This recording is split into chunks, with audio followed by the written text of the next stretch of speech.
Hi, இன்னைக்கு நம்ம kidney beans வச்சு கறி பண்ண போகிறோம். அதுக்கு நான் 1/2 kg கிட்னி பீன்ஸ் எடுத்திருக்கேன். தோலை உரிச்சிட்டு ஆவியில் நல்லா சாஃப்டாக வேகிற அளவுக்கு வேக வச்சுக்கலாம்.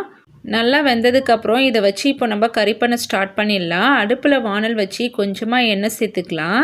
இதோட 2 பீஸ் கிராம்பு, கொஞ்சமாக பட்டை சேர்த்துக்கலாம். இன்றைக்கி நான் 2 பெரிய வெங்காயம் கட் பண்ணி வச்சுருக்கேன், அதை சேர்த்துக்கிறேன். அதோட கொஞ்சமாக இஞ்சி பூண்டு சேர்த்துக்கிறேன். வெங்காயம் நல்லா வதங்கினதுக்கப்புறம் இதோட நான் ஒரு தக்காளியை சேர்த்துக்கிறேன். கொஞ்சமாக உப்பு சேர்த்து நல்லா வதக்கிக்கலாம். இப்போ இதோடையே கொஞ்சமாக ஜீரகம், மிளகு, சோம்பு சேர்த்து வதக்கிக்கலாம். நல்லா வதங்கினதுக்கப்புறம் அடுப்பை ஆஃப் பண்ணிவிட்டு கொஞ்சம் நேரம் ஆற விட்டுட்டு மிக்ஸி ஜாரில் சேர்த்து நல்லா நைஸ் பேஸ்ட்டாக அரைச்சி எடுத்துக்கலாம். மறுபடியும் அடுப்பில் வானல் வச்சு கொஞ்சம் ஆயில் சேர்த்து ஒரு பிரிஞ்சி இலை, கொஞ்சமாக ஜீரகம், அப்புறம் பொடிசாக கட் பண்ண ஒரு பெரிய வெங்காயம் சேர்த்துருக்கேன். அதோட கொஞ்சம் கருவேப்பிலை சேர்த்துருக்கேன்.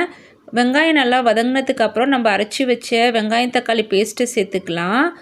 இப்போ இதோடையே நான் கொஞ்சமாக மஞ்சத்தூள், 2 டேபிள் ஸ்பூன் அளவுக்கு குழம்பு மிளகாய் தூள், கொஞ்சமாக கரம் மசாலா சேர்த்துக்கிறேன். இதோட கொஞ்சம் பெருங்காயம் சேர்த்து ஆல்ரெடி நம்ம வேக வச்சுருக்க கிட்னி பீன்ஸை இதோட சேர்த்து நல்லா மிக்ஸ் பண்ணி விட்டுக்கலாம்.